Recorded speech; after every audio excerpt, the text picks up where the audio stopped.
sa Lucas Cheese. Ibigin natin siya ng buong puso, buong kaluluwa, buong pag-iisip at buong lakas. Handa na ba kayong ibigay ng todo-todong papuri sa ating Diyos?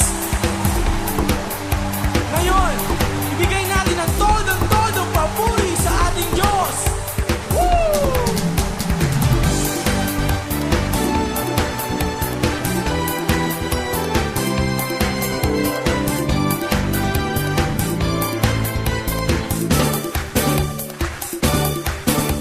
Wala nang higit pa sa ligayang nadarama ko, pagkat ang puso ko'y puno ng pag-ibig mo.